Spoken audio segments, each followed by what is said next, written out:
주중에 제 명절을 지나면서 나름 다 염려한 부분이 없지 않았지만 이렇게 또 확진자가 급증할 줄은 또 생각 못했습니다.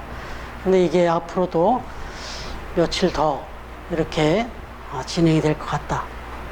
각별히 또 우리가 또 신경을 더 긴장해야 되는 때를 맞았습니다.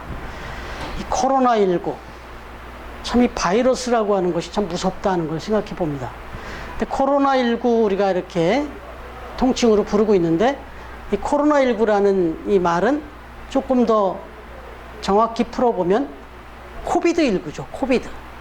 코비드 다 아시지만 이 코비드라는 말은 코로나 바이러스 디시즈, 그러니까 코로나라고 하는 병균에 의한 질병 이런 뜻이죠. 네. 코로나 이 이름의 의미대로 코비드 바이러스 디시즈인데 참 이 바이러스라고 하는 게 얼마나 무섭고 또 파급력이 대단한지를 여실히 느끼고 있습니다. 그 어느 때보다 느끼고 있는데 사실 이 바이러스라고 하는 것 감기도 그렇고 에이즈도 그렇고 지금 우리가 경험하고 있는 코로나도 그렇고 다 이게 바이러스란 말이에요. 이 바이러스라고 하는 건 말 그대로 병균이에요. 정말 바이러스를 생각하면서 좋은 이미지를 떠올릴 수가 없는데 여러분 사회학 용어에 좀 역설적인 용어가 있습니다. N 바이러스라고 하는 용어가 있어요. 들어보신 분이 계실 줄 아는데 N 바이러스. 여러분 N 바이러스라고 할 때 이 바이러스 앞에 N자가 붙었어요. 근데 이 N이 뭘 뜻하느냐? N 영어에서 need라는 단어의 그 앞자를 딴 거예요. 그러니까 바이러스는 분명히 병균이고 퇴치돼야 되고 정말 이거는 없어져야 될, 있어서는 안 되는 정말 악한 것인데 앞에 need를 붙였다는 거예요. need. 바이러스 같은데 필요한 바이러스 이런 뜻으로 용어를 만들었어요. 이게 다른 의미가 아니라 사회학자들이 만들어냈는데 한 시대나 한 사회나 한 국가를 볼 때 오랫동안 침체기를 거듭하고 그렇게 다들 절망과 소망이 없이 살아가는 그때에 비전을 제시하고 그 공동체, 그 사회, 그 나라에 희망을 던지고 소망을 던지고 그래서 그런 생기와 활력을 불어넣어 가지고 그 사회와 국가를 생기 있게, 활력 있게, 소망 있게 만들어내는 사람, 그런 사람들을 N 바이러스다 이렇게 얘기한 거예요. 근데 왜 사회학자들이 이런 얘기를 했느냐? 한 나라나 한 사회를 이렇게 보니까 구성원이나 공동체의 역사들을 이렇게 구성해 보는 걸 살펴보니까 이런 급반전들이 일어난 그런 그 긍정적인 사례들이 있었던 사회 현상들, 국가 현상들을 살피는 가운데 보니까 이런 존재들이 꼭 있더라는 거예요. N 바이러스 같은 존재가 있더라는 거예요. 정말 모두가 절망하고 모두가 안 된다, 희망이 없다라고 젖어 있을 그때 할 수 있다, 하면 된다, 길이 있다, 이런 걸 제시하면서 그걸 웨이크업한 그런 사람들이 꼭 있더라는 거예요. 그래가지고 그 사회를 그렇게 바꿔내서 결국 그 사회가 일신해서 새롭게 거듭나는 역사가 나타나더라는 거예요. 이게 사회현상, 국가현상 속에 꼭 이런 사람들이 꼭 있더라는 거예요. 그래서 이런 사람들을 이렇게 긍정적인 파급력을 발휘했던 이 사람들을 어떻게 부를 것인가? 이 사람들을 N 바이러스다 이렇게 부르기 시작한 거예요. 그럼 그 바이러스에 대해서 아주 부정적인 그런 이미지를 갖고 있는 이 시기에 역설적인 이야기를 좀 드려본 거예요. 여러분 한번 생각해 보면 N 바이러스를 가진 사람들, 이런 사람들은 정말 공동체, 사회적으로, 국가적으로 꼭 필요합니다. 그런데 그 어느 조직과 공동체보다도 가장 이런 사람이 필요한 데가 있어요. 어디냐면 교회입니다. 교회.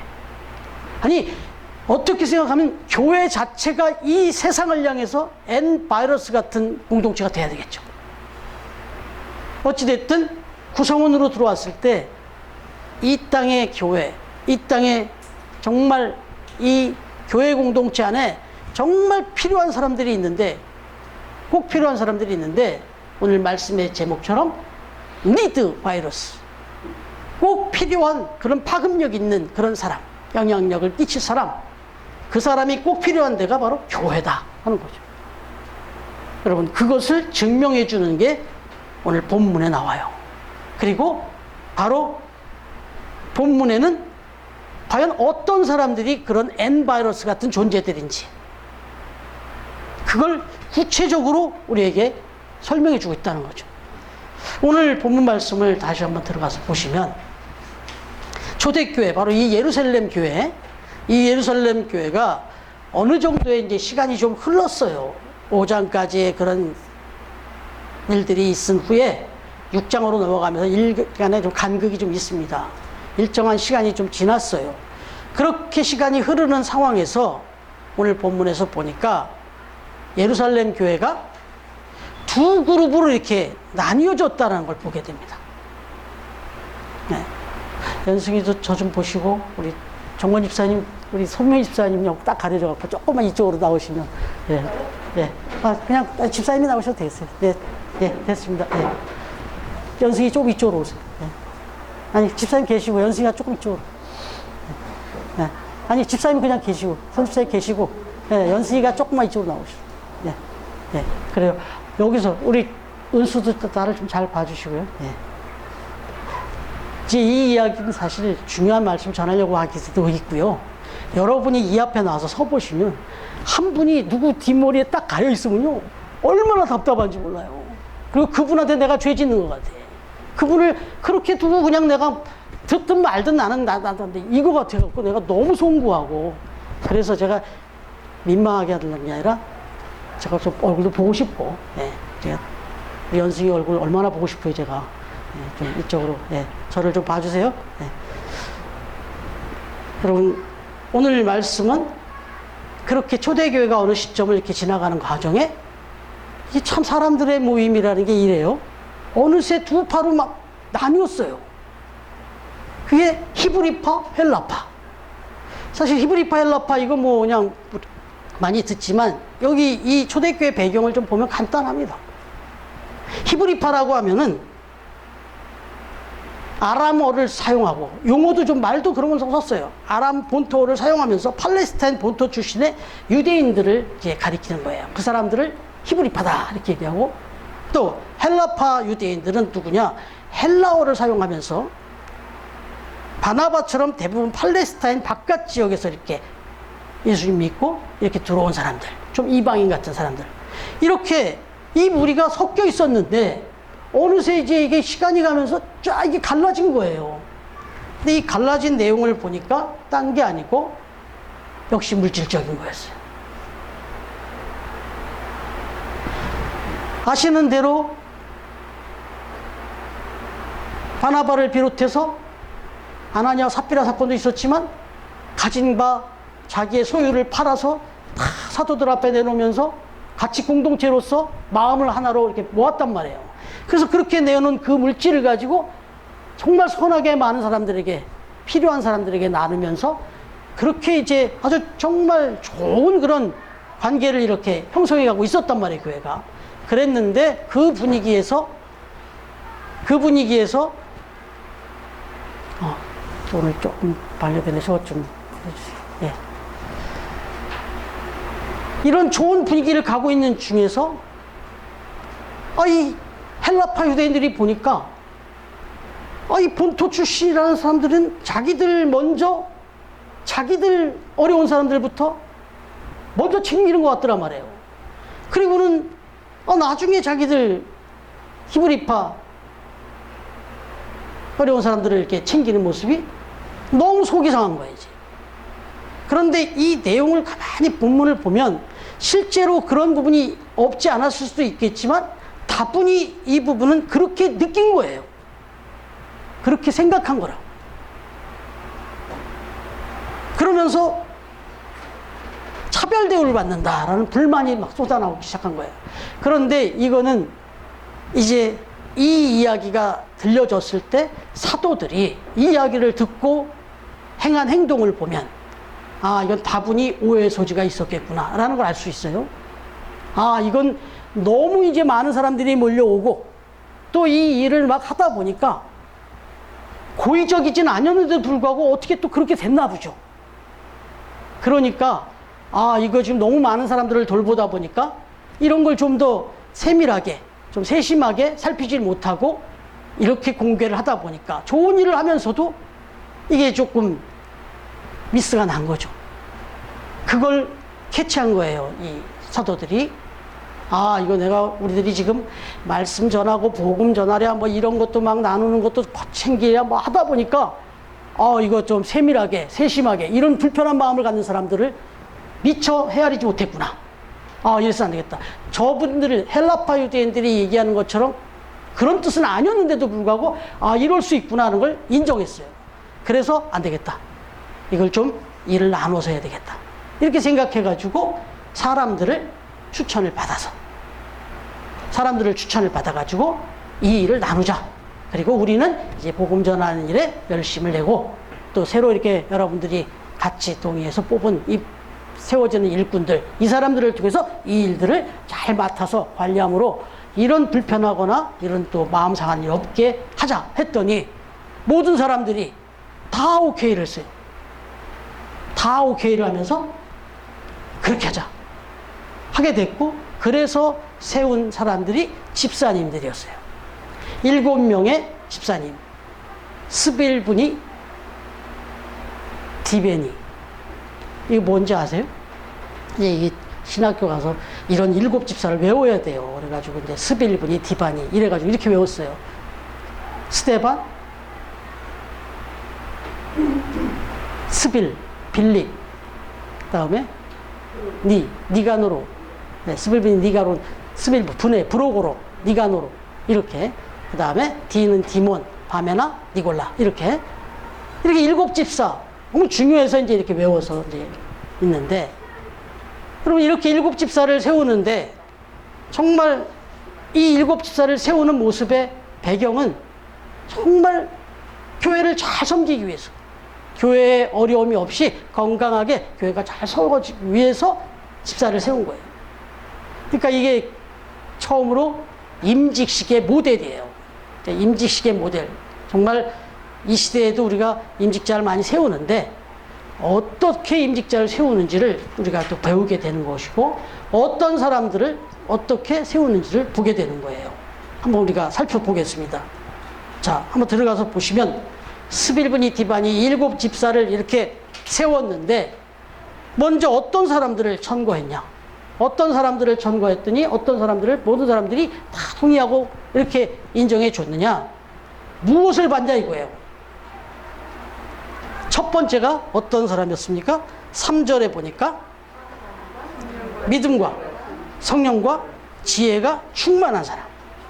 여기 보니까 머리가 좋은 사람, 많이 배운 사람, 돈이 좀 많이 있는 사람, 세상적으로 좀 뭔가 좀 잘 나가는 사람, 좀 아주 열심히 특심한 사람, 뭐 이런 조건, 그런 걸 본 게 아니라 믿음, 성령, 지혜 뭐 이런 걸 봤어요.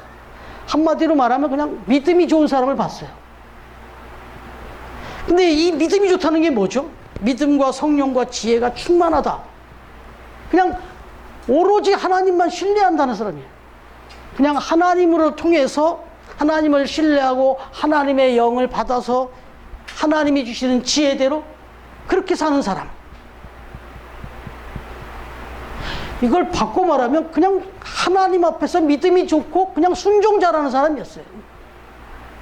이런 사람을 천거했어요. 어떤 세상적인 우리가 생각하는 그런 조건, 11조를 한 번도 빠지지 않고 냈느냐, 주일날 출석을 한 번도 빠지지 않았느냐, 뭐 이런 걸 본 게 아니에요. 물론 이게 되면 그건 기본이니까. 여러분, 중요한 것은 성령과 지혜, 믿음이 충만한 사람, 이런 사람을 뽑았다. 이건 믿음이 충만하다. 하나님을 절대적으로 신뢰한다는 얘기고, 또 성령이 충만하다는 건 하나님의 이끌림을 받아 순종을 산다는 거고, 지혜가 충만하다는 건 하나님의 뜻대로 그렇게 사는 사람이다, 이런 얘기거든요. 사실 생각해보면 교회의 일, 하나님의 일은 능력은 둘째 문제예요. 우리는 능력을 많이 보고 사람을 이렇게 뽑게 되고 또 세우게 되는 것도 있는데, 왜냐하면 하나님의 일은, 교회의 일은 하나님의 능력이시거든요. 하나님이 하신단 말이에요. 하나님의 능력으로. 그러니까 능력을 하나님이 주실 때 이 일을 맡아서, 이 능력을 맡아서 해줄 사람은 그 능력을 그대로 훼손하지 않고 그대로 받아서 그대로 순종할 사람, 이 사람이 필요한 거예요. 똑똑하고 잘난 사람이 아니라 그냥 바보 같을 정도로 하나님 말씀대로 순종자라는 사람, 이 사람이 믿음과 성령과 지혜가 충만한 사람이에요. 이 거창하게 얘기했지만, 그냥 말씀하면 내 생각 내 뜻하고 달라도 네, 알겠습니다, 이런 사람을 뽑은 거예요. 좋은 예가 되기 때문에 하나 설명드리면, 리차드 용제 오닐이라는 이름을 들어보셨습니까? 리차드 용제 오닐. 인터넷 치시면 아마 이 사람하고 아실 거예요. 대단한 사람이에요. 이 양반은 비올리스트, 바이올리니스트가 아니라 비올리스트. 네, 그 악기에 대해서는 설명 조금 더 드리겠습니다. 비올라예요, 비올라. 비올라. 이 비올라라는 악기를 세계적으로 잘 다루는 비올리스트인데, 이 사람은 지금 뭐 비올리스트인데도 불구하고 비올라 연주 앨범이 물론 협주를 한 거지만 그 앨범이 뭐 그렇게 흥미롭겠다고 이 양반이 내면 다 절판이 돼요. 그 정도로 아주 탁월한 연주를 보여주는 그런 사람이고, 올 3월에도 미국에서는 그래미 어워드라고 하는 아주 음악계에서는 아주 세계적인 그런 시상식인데, 거기서도 이 비올리스트로서 상을 받았던, 아주 인정받는 그런 사람인데, 이 양반의 어린 시절을 돌아가 보면 엄마가 어떤 사람이냐, 6.25 전쟁 때 전쟁 고아가 돼서 미국으로 입양된 분이에요, 엄마가. 그런데 거기에서 그 엄마를 통해서 그 미국에서 태어난, 그래서 그 어머니의 또 그 입양하신 부모님들, 그분들을 통해서 사랑을 받으면서 그렇게 자랐는데, 이 아이가 거기서 할 수 있는 일, 정말 거기 특기 같은 걸 많이 이렇게 좀 강조해 주니까 이 아이에게 바이올린을 사줬다는 거예요. 그래서 이 바이올린을 가지고 어려서부터 음악에 심취하면서 이 아이가 그렇게 바이올린으로 꿈을 키웠다는 거예요. 그런데 바이올린을 가지고 그렇게 꿈을 키우던 중에 한번 기회가 와서 이 오디션을 참석할 수 있는 기회가 왔답니다. 그래가지고 그 음악축제 오디션장에 나가게 됐는데, 그날따라 조금 늦었답니다. 그랬더니 이 접수 순서를 잘랐는데 바이올린 지원자는 탁 마감이 됐고, 이 아이가 와서 이제 너무 아쉬워하니까 그 진행하는 그 진행자 중에 지휘자 한 분이 그러면은 비올라를 연주해 보겠느냐, 이렇게 요구를 했다는 거예요. 그랬더니 이 용재 오닐 이 친구가 예 하겠습니다, 예 하겠습니다 했다는 거예요. 그래서 바이올린이 아닌 악기를 제가 인터넷 찾아보니까 똑같아요. 똑같이 생겼어요. 근데 이 5도 정도 음자리가 낮답니다. 그런데 이 비올라를 가지고 바이올린 테크닉으로 열심히 연주를 했다네요. 그런데 이게 이제 인정을 받았다네요. 그리고는 이게 계기가 돼서 아예 비올리스트가 된 거예요. 지금의 용재 오닐 자신은 그때 나는 바이올린인데 어떻게 나보고 비올라를 연주하라고 그러냐, 난 못한다, 이렇게 만약에 거절했었다면 오늘의 용재 오닐은 없었을 거다. 자기가 그때 자기 생각하고 다르고 자기 생각하고는 다르지만, 그러나 지휘자가 볼 때 생뚱맞게 드럼을 하는 건 아니잖아요. 적어도 바이올린 하러 왔지만, 아쉽지만 바이올린 연주자면 비올라도 연주할 수 있다는 걸 아니까 시킨 거란 말이에요. 그러니까 지휘자의 말에 순종한 거예요. 억셉트한 거지. 그래서 결국 오늘의 세계적인 비올리스트가 탄생할 수 있었다 하는 일화예요. 여러분, 그런데 이게 또 참 의미 있는 게, 이 비올라라는 악기를 그래서 조금만 설명을 드리면 잘 아시겠지만, 저는 뭐 그 정도까지 모르지만 제가 이렇게 말씀 주면서 찾아보니까 이 비올라라고 하는 악기는 첼로의 그 낮으면서 부드러운 소리와 바이올린의 높고 강한 소리, 그 사이에서, 이건 독주 악기가 아니라네요. 이 악기는 화음 악기랍니다. 그래서 나서지는 않는데 첼로와 바이올린의 협주를 중간에서 아주 절묘하게 화음을 넣어주는 그런 악기가 비올라라는 거예요. 아주 의미가 있어요. 비올라의 역할은 바로 그런 역할이라는 거예요. 구성은 악기, 첼로와 바이올린의 그 사이를 아름답게 이렇게 엮어주는. 여러분, 이거 우리 믿음의 관점에서 볼 때 얼마나 의미 있는 거예요? 얼마나 의미 있습니까? 이게 오늘 우리가 흔히 얘기하는 피스메이커예요. 피스메이커. 조종해주는 역할. 자기는 나서지 않지만, 나서지 않는다는 의미를 잘 이해하셔야 돼요. 그 다음 얘기가 또 있기 때문에. 나서지 않는다는 게 드러내지 않고 정말 겸손하게 그렇게 이 중간중간을 역할을 이렇게 잘 절묘하게 화음이 나도록, 잡음이 나지 않도록, 파열음이 나지 않도록 조율해주는 역할. 이게 비올라라는 거예요. 근데 그리스도인의 역할이 바로 이런 거라는 거죠. 여러분, 사실 이게 쉬운 것 같으면서 쉽지는 않아요. 제가 사모하고도 그런 얘기를 가끔 나눌 때 있는데, 목회를 오랫동안 이제 해오다 보니까, 뭐, 아주 오래는 아니지만, 전도사 시절부터 하니까 벌써 꽤 오래됐어요. 그런데, 정말 지금 행복하게 우리가 그래도 참 이렇게 목회를 하고 있는데, 지나온 과정에서 보면, 특히나 이제 사모의 역할에서 언제까지 하는 이런 마음이 들 때가 있어요. 언제까지 여기서도 소리를 낼 수 없고 저쪽에서도 소리를 낼 수 없고 중간에서 다 듣기만 해야 돼.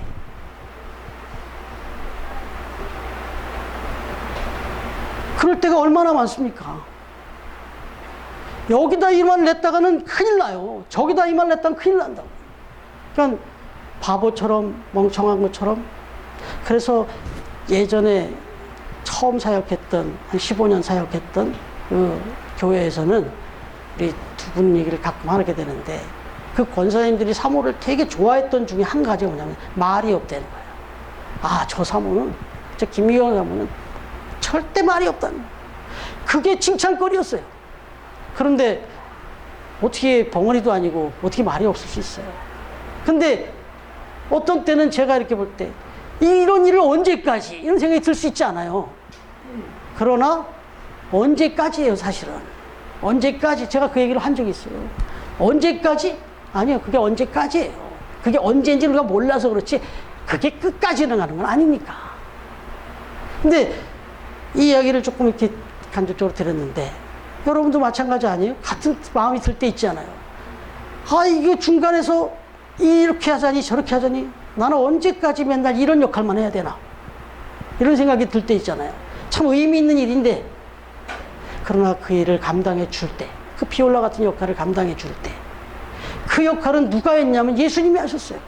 하나님과 인간 사이에서 언제까지? 죽을 때까지 예수님이 그렇게 하셨습니다. 근데 예수님이 하신 말이 뭐냐면 예 하고 아니라 한 적이 없다, 이렇게 성경은 기록하고 있어요. 절대 순종이었습니다.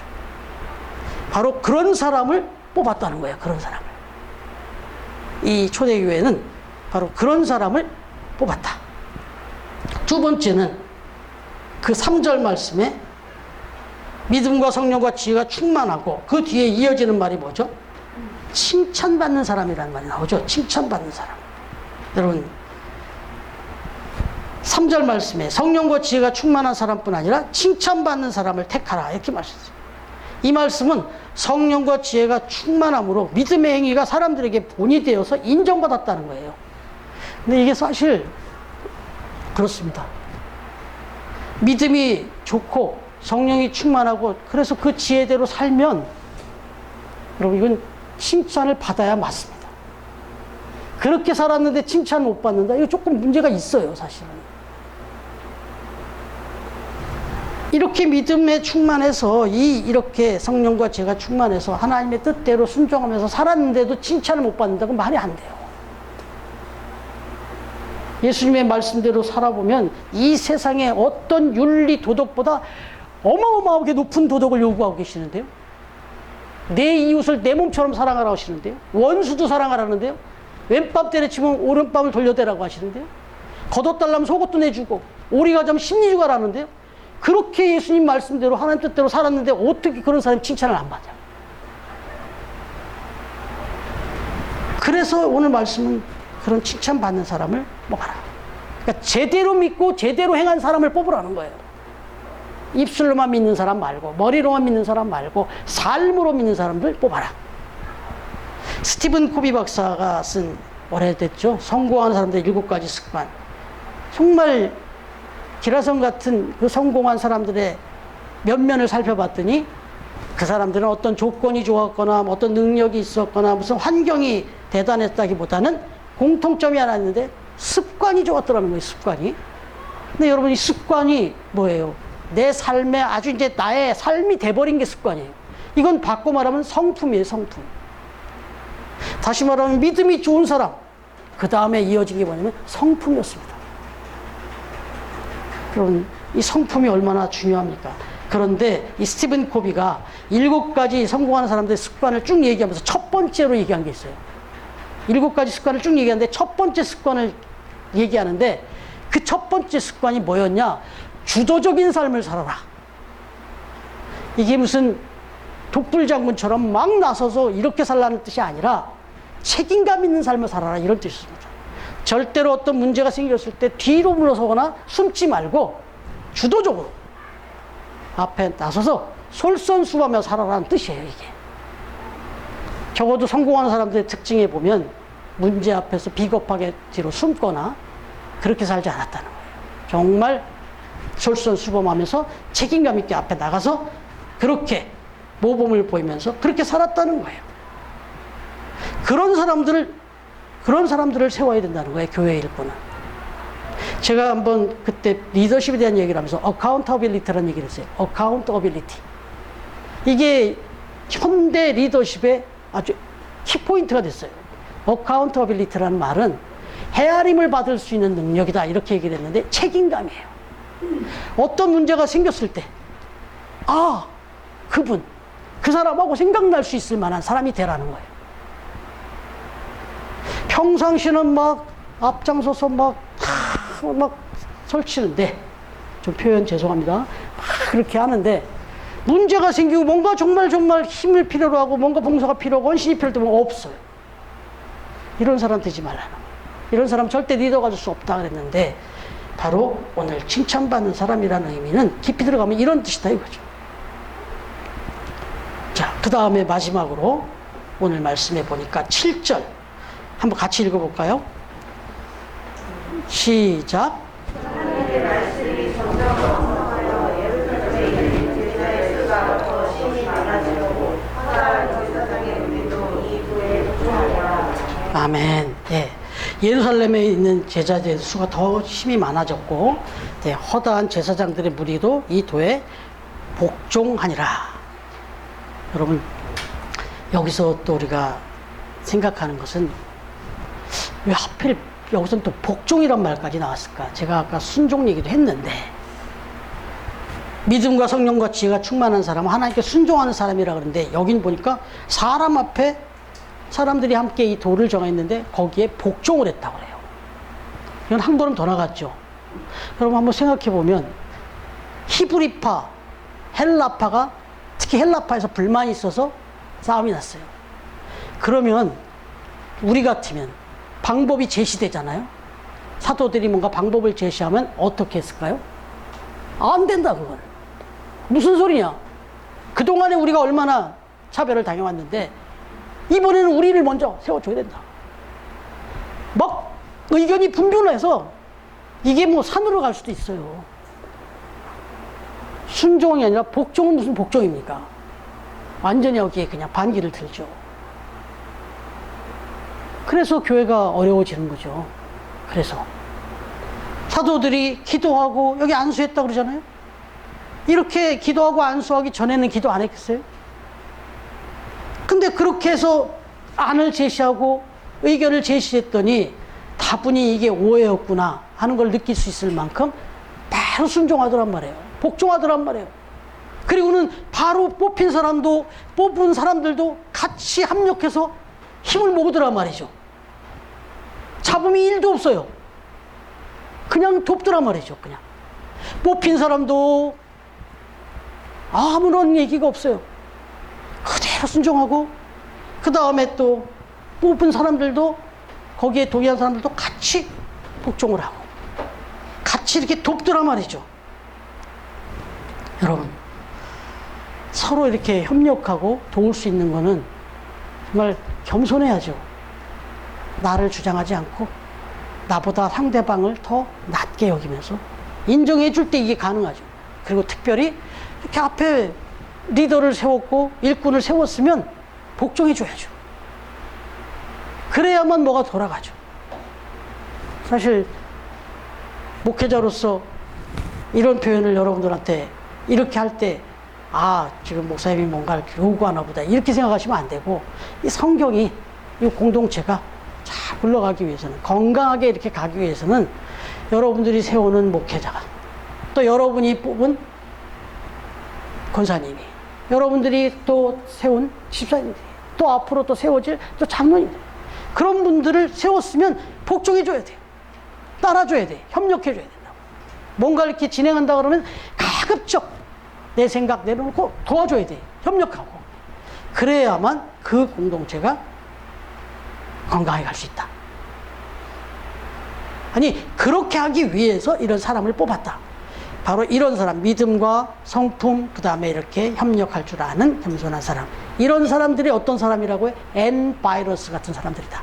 이런 사람들이 있으면 파급력이 있고, 이런 사람들 때문에 교회가, 공동체가 든든하게 설 수 있다는 거예요.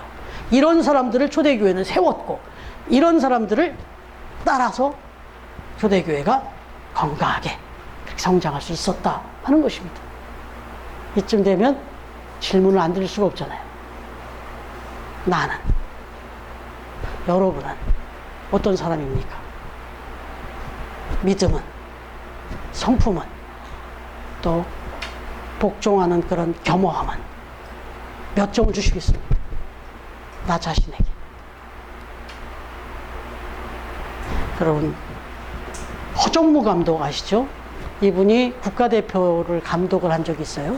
2010년 저 남아공 월드컵 대표팀을 이끌고 갔던 분인데, 의미 있었던 것은 2002년에 우리나라에서 했을 때 처음으로 4강에도 올라갔지만, 유감스러운 건 아직도 다른 나라에서 하는 월드컵에 가서는 한 번도 16강을 통과해 본 적이 없었어요. 그런데 이 남아공 월드컵에서 처음으로 16강을 올라갔습니다. 조별 토너먼트를 이기고 16강에 진출을 하는, 어떻게 보면 쾌거죠, 쾌거. 근데 이제 거기서 16강에서 마치고 돌아왔는데 인터뷰를 했어요. 허정무 감독에게. 여러분, 이 허 감독님에게 기자들이 물었어요. 이번 월드컵을 마친 이 소감이 어떤 소감입니까? 라고 물었더니, 내가 이번 월드컵을 앞두고 가장 잘한 일이 하나 있다고 생각한다. 그게 뭐냐 했더니, 박지성 선수를 주장으로 세운 일이었다 그랬어요. 근데 사실은 박지성 선수가 주장은 원래 좀 그 팀에서 제일 맏형이 하잖아요. 근데 그 당시에 출전한 선수 중에 안정환도 있었고 이영표도 있었어요. 박지성보다 더 선배들이 있었어요. 물론 또 박지성보다 더 밑에 동생들도 있었고, 비올라 같은 존재를 세웠던 거예요. 중간 역할을 할 사람을 세웠던 거예요, 허정무 감독이. 자기는 이게 이번 남아공 월드컵에서 이런 결과를 이룰 수 있었던 비결이었다면 비결이었고, 내가 감독을 맡아서 가장 잘한 일이었다. 박지성 선수를 세운 것이. 라고 이야기를 했다는 거예요. 여러분, 말씀을 준비하면서 이 생각을 했어요.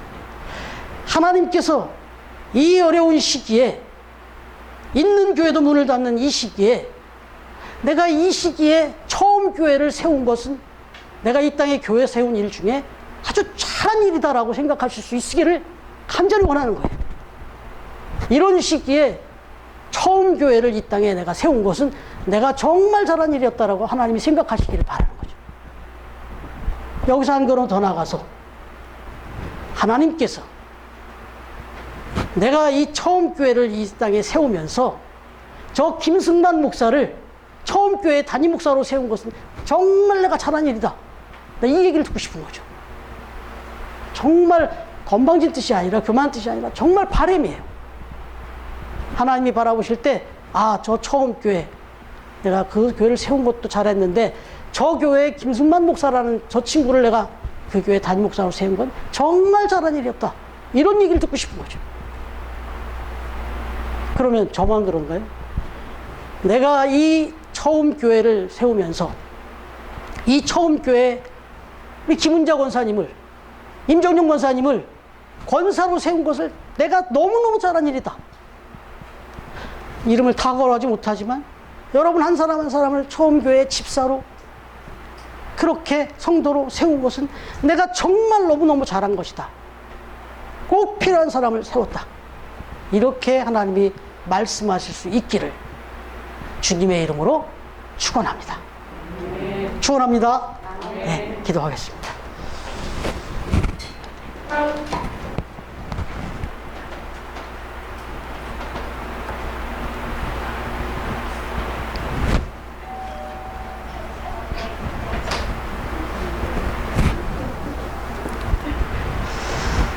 하나님 아버지 감사합니다. 하나님은 지금도 하나님 앞에 믿음으로, 그리고 그 믿음의 삶으로, 그리고 어떤 일에든 순종을 넘어 복종하는 그런 모습으로 교회를 섬기고 하나님을 섬길 그런 일꾼들을 찾고 계신 줄 믿습니다. 바로 여기 머리 숙여 기도하는 처음 교회 성도들이 바로 그런 N 바이러스와 같은 꼭 필요한 사람들이 다 되어질 수 있도록 축복해 주시옵소서.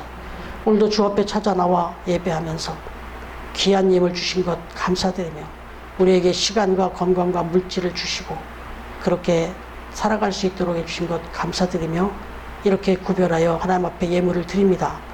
흩어져서 또 한 주간을 살 때도 하나님께서 기름 부어주셔서 가정과 그 일터와 그 사업에 하나님 큰 은혜를 부어주셔서 정말 하나님 앞에 더욱더 영광된 삶을 살아가는 우리 성도님들 다 되도록, 가정이 되도록, 기업이 되도록 축복해 주시옵소서.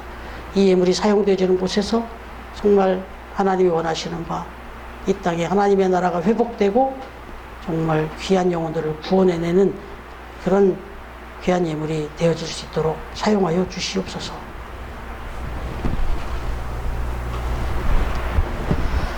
이제는 우리 주님 예수 그리스도의 은혜와 하나님의 사랑과 성령님의 교통하시는 은총이 오늘도 주 앞에 찾아 나와 예배하며 말씀 들을 때 하나님 앞에서, 교회 앞에서, 나의 삶의 자리 그 어떤 공동체에서든 꼭 필요한 사람, N 바이러스와 같은 사람으로 살아갈 것을 다시 한번 마음속에 깊이 다짐하는 우리 처음 가족들 머리 위에, 그리고 가정 위에, 기업 위에, 생업 위에, 그리고 처음 교회 위에, 그리고 세이브전과 기쁨의 집 위에, 이 땅의 모든 교회들 위에 이제로부터 영원토록 함께 해주시기를 간절히 축원하옵나이다. 아멘.